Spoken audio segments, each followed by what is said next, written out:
So is that something that you were always doing, or is that something that you picked up like around that time, like the pandemic So time? Because that's when I started seeing it around like the pandemic time. I started seeing like the Mixson media and whatnot. it's a funny story. I started getting into that because of barbering. Hmm. So I was cutting hair in college. You know, in college, the barber on campus, it's kind of a big deal. It is. But Yeah. and again, I was not bad. I was pretty good. I was better than a lot of people. Hmm. But when I go back and look at it now, it's like I bought a camera because I used to feel like my haircuts look so much better in person than they do when I took a picture on my phone, Hmm. and I didn't understand why. So I bought a camera to take better pictures of my haircuts because I just felt like it wasn't an accurate representation. When I go back, the haircuts just wasn't that good. Okay. They was all right, but and then when I got the camera, I had to figure out how it worked because you can put it on auto, but it doesn't. Hmm. Again, to get the best results out of it, and like, it looks just like my phone. I had to figure out how it works. I'm such a nerd that when I started figuring out how it works, I had to figure it out more. And I've always been like, I don't call myself the most creative person in the world, but I've always been slightly creative. My mother has had a camera growing up, and my dad is one of those dads that he records everything. Like he sent me a 25-minute video of him changing my diaper one day. And I sat there for like maybe like 16 minutes. And then after that, I text him like, what was the purpose of this? Like, what am I The waiting to memories. happen? He was like, oh, nothing. It was just a memory. Yeah. I'm like, you just sent me a 25-minute video. I mean, I'm the same way, but I'm not going to that deep of an extent, you know? No, he's insane. He Hmm. records everything. So, again, it's kind of came naturally, and I'm big on learning new things. So, and again, I'm big on business.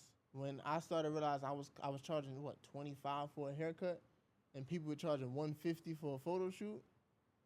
I was like, that photo shoot is also 30 minutes. The haircut is 30 minutes. Hmm. So I'm like, that's 6 haircuts in the same Yeah. amount of I mean, time. that was kind of, I feel like after the pandemic, haircuts went up OD, Yeah, but absolutely. 25 was definitely like pretty average for haircuts, so that's not a bad price. But again, it's at the end of the day, I spent 30 minutes. This photographer spent 30 minutes, Hmm. and they made 6 times more money than me. Hmm. Granted, I didn't think about the editing and the other stuff that goes into it, but I just was like, okay, this is something that has more earning potential than barbering. Also, too, in the moment too, it looks like there's less like physical motion. Like you're Exactly. standing, you're moving around, you're moving the chair. You got the clippers in your hand. They're literally just standing with it, like clicking the camera, Exactly. just So like yeah, when clicking, I seen that, I moving, said, like okay, I'm lighting. shifting focuses because this has more earning potential. Hmm. And I actually really, really started to fall in love with it. I didn't do it as much in the business because you can only focus on one thing at a time. And I was focused on learning how to trade, Hmm. also with running the business. Once I learned how to trade, though, again, I don't have to, there's no more learning involved. There's no more like active, I guess, brain computation. I still have to think, Hmm. but I know what I'm looking for. So I get up, and if it's not there, it's not there. It's not like, oh my God, what happened? How did this happen? So now that I had that down, I just shifted back to focusing on media. Yeah. So just to backtrack a little bit, so you said you did all this during college. You're also like a college. You were a student athlete. So this is all after college. Oh, okay. Well, no. Well, no, you said the barbering was Barbara during. was in college. I got the Yeah. camera in college. It's funny when we had media day. At my sophomore year, when we had media day, Hmm. I also took pictures like of my teammates. I got this one picture of my teammate doing like a reverse dunk. He had mad bounce, and it was still fire to this day.